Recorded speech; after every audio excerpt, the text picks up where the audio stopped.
उनका स्वाभाविक है कि वो राष्ट्रीय पार्टी के एक नेता हैं। जब मुख्यमंत्री बने हैं तो राष्ट्रीय नेताओं से संपर्क भी करेंगे, मिलेंगे भी, और सम्राट चौधरी जी ने भी और हमारे घटक के सभी नेताओं ने ये कह चुके हैं कि बंगाल चुनाव के बाद 5-6 के तक मंत्रिमंडल का विस्तार होगा। मंत्रिमंडल का विस्तार तो मुख्यमंत्री अपने स्तर से करेंगे, सभी लोगों से राय लेकर के। पार्टी के राष्ट्रीय अध्यक्ष हैं और गठबंधन के सबसे बड़े नेता हैं, तो कोई भी चीज़ होगा तो उनकी राय तो महत्वपूर्ण है ही, उनसे राय ली जाएगी। उन्हीं से क्यों कारण किसी को प्रधानमंत्री या मुख्यमंत्री या मंत्री बनाया गया है, तो ये उनकी कोरी कल्पना है। गृह विभाग भी संभाले तो उनको मुख्यमंत्री नीतीश कुमार जी और तमाम उनके नेतृत्व में एनडीए के नेताओं की सहमति से उनको मुख्यमंत्री बनाया गया है। अगर कोई गड़बड़ियाँ होती हैं उसको पकड़ने में समय नहीं लगता है, बहुत जल्द पकड़ाते हैं। और भ्रष्टाचार में आप देख ही रहे हैं कि जो लोगों ने मंशा अगर बना करके कुछ भ्रष्टाचार किया है तो ऐसे लोगों को भी किस तरह से पकड़ा जा रहा है और जेल के शिकंजे में जा रहे हैं। नमस्कार, आप न्यूज़ फाउंडेशन देख रहे हैं। मैं हूं आपके साथ वंदना।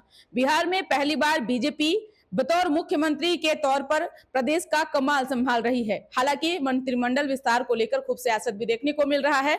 कब मंत्रिमंडल का विस्तार होगा, क्योंकि आज बिहार के मुख्यमंत्री सम्राट चौधरी दिल्ली प्रधानमंत्री से मुलाकात करेंगे। बड़े बड़े नेताओं से उनकी मुलाकात होगी, क्या बातें होंगी, कैसे जो है एनडीए में समन्वय स्थापित किया जाएगा, कई और भी ऐसे सवाल हैं जिस विषय पर हमारे साथ बात करने के लिए हैं नीतीश कुमार के बेहद खास जदयू विधायक श्याम रजक, पूर्व मंत्री। कैसे देख रहे हैं? सम्राट चौधरी तो आज दिल्ली रवाना हुए हैं, पहले इसको देखिए, माननीय मुख्यमंत्री का शपथ लिए उसके बाद दिल्ली जाना उनका स्वाभाविक है कि वो राष्ट्रीय पार्टी के एक नेता हैं। जब मुख्यमंत्री बने हैं तो राष्ट्रीय नेताओं से संपर्क भी करेंगे, मिलेंगे भी, उनको शुभकामना भी देंगे, उनका नमन भी करने का काम करेंगे, चर्चा भी करेंगे। बिहार की गतिविधियों की, राजनीतिक गतिविधियों की भी चर्चा एक परंपरा है, उस परंपरा के तहत ये करेंगे। इसमें कोई विशेष कोई ऐसी बात नहीं है। इस बार की जो ये मुलाकात है सम्राट चौधरी की, प्रधानमंत्री हो या गृह मंत्री हो, नितिन नवीन हो जो राष्ट्रीय अध्यक्ष हैं भाजपा के, इन तमाम और भी बड़े नेता हैं जिनसे उनकी मुलाकात होगी। सवाल है कि बिहार में मंत्रिमंडल का विस्तार कब होगा, क्या कैसे जो है आप लोग समन्वय स्थापित कर पाएंगे एनडीए के भीतर, कैसे बंटवारा होगा? एनडीए में पूरा समन्वय है, एनडीए में समन्वय का कहीं अभाव नहीं है, पूरे रूप से चट्टानी एकता है, कहीं कोई दो राय नहीं है। नीतीश कुमार जी ने भी और सम्राट चौधरी जी ने भी और हमारे घटक के सभी नेताओं ने ये कह चुके हैं कि बंगाल चुनाव के बाद 5-6 के तक मंत्रिमंडल का विस्तार होगा। मंत्रिमंडल का विस्तार तो मुख्यमंत्री अपने स्तर से करेंगे, सभी लोगों से राय लेकर के। ये कोई बहुत अनहोनी, कुछ आश्चर्यजनक बात नहीं है, ऐसा ही होता ही है। निश्चित तौर पे कल भी जदयू की बैठक थी जिसमें सभी विधायक नेता मौजूद थे। क्या मुख्यमंत्री जो है तमाम राजनीति विषयों से वो अवगत हैं, या फिर जब मंत्रिमंडल का विस्तार होगा तो भी क्या उस विषय पर उनसे भी कुछ चर्चा हुई है? क्या वो हमारे राष्ट्रीय अध्यक्ष हैं नीतीश कुमार जी, और एक बड़ी पार्टी के राष्ट्रीय अध्यक्ष हैं और गठबंधन के सबसे बड़े नेता हैं, तो कोई भी चीज़ होगा तो उनकी राय तो महत्वपूर्ण है ही, उनसे राय ली जाएगी। उन्हीं से क्यों, पांचों गठबंधन के नेताओं से राय ली जाएगी, राय ले कर के वो मंत्रिमंडल का गठन करेंगे। लेकिन सवाल है कि 29 विभाग भाजपा के पास है और 18 जदयू के पास है, और सहयोगी के दल पर और भी आप लोग जो है 5 पांडव की तरह मिलकर के वर्तमान में एनडीए की सरकार 29 और 10 और 8 की बात मत कीजिए, वो तो 3 लोग हैं, तो 3 लोग को इस तरह से विस्तारित किया गया है। लेकिन जब बनेगा तो पूरी बड़ी स्तर पर बनेगी और हमारा सभी लोगों को जब मंत्रिमंडल मिल जाएगा तो विभाग भी मिल जाएगा। अब विभाग मिलेगा तो बिहार के विकास का जो प्रण है, जो वचन है, जो विजन है, जो नीतीश कुमार ने जिस बिहार को दिया है, उसको मंजिल तक पहुंचाने का काम पूरा मंत्रिमंडल सम्राट चौधरी के नेतृत्व में करने का काम करेगा। निश्चित तौर पर क्या मैसेज है समाज को, मतलब सम्राट चौधरी जिस समाज से आते हैं, जिस समुदाय से वो आते हैं, क्या मैसेज जो है एनडीए ने देने का प्रयास किया है इसके जरिए? एक चीज़ मैं बता दूं, हम लोग जात की बात नहीं करते हैं, जमात की बात करते हैं। और जमात की बात में कहीं जात नहीं आता है। अगर कोई लोग इस बात को भ्रम में डाले हुए हैं कि जात के कारण किसी को प्रधानमंत्री या मुख्यमंत्री या मंत्री बनाया गया है, तो ये उनकी कोरी कल्पना है। हमारे यहाँ काम के आधार पर, उनके वर्ग के आधार पर, उनकी कार्य क्षमता के आधार पर, उनके बुद्धि विवेक, उनके लगन, उनकी कार्य क्षमता, इन सारी चीज़ों के आधार पर मंत्री और मुख्यमंत्री बनते हैं। और सम्राट चौधरी जी एक पुराने कई विभागों के मंत्री भी रहे, उप मुख्यमंत्री भी रहे, वित्त विभाग भी संभाले, गृह विभाग भी संभाले। तो उनको मुख्यमंत्री नीतीश कुमार जी और तमाम उनके नेतृत्व में एनडीए के नेताओं की सहमति से उनको मुख्यमंत्री बनाया गया है।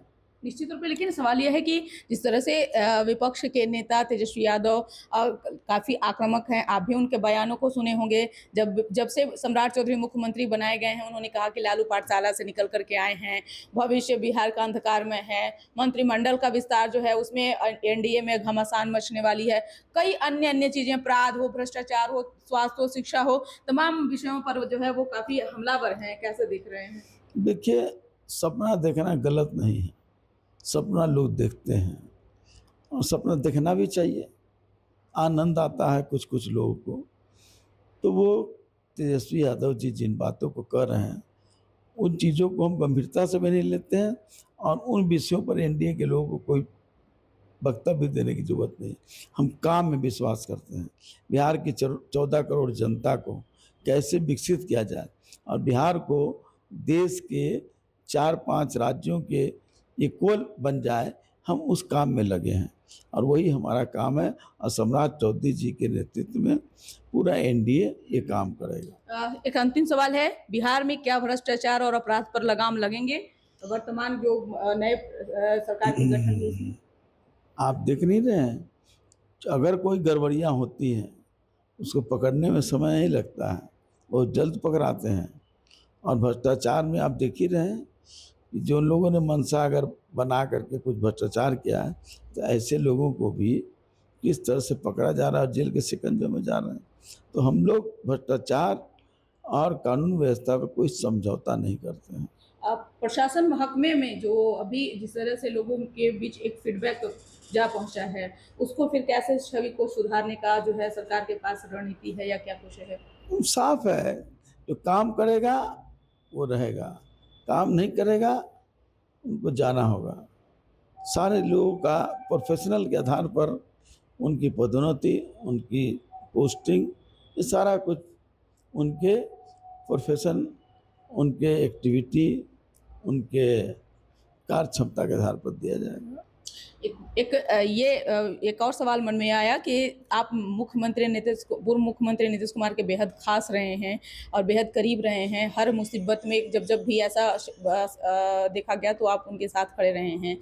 जब मंत्रिमंडल का विस्तार होगा, क्या श्याम रजक को जिम्मेदारी मिलेगी, और जिम्मेदारी अगर मिलेगी तो क्या कैसे देखते हैं? मेरी उसमें कोई टिप्पणी नहीं है।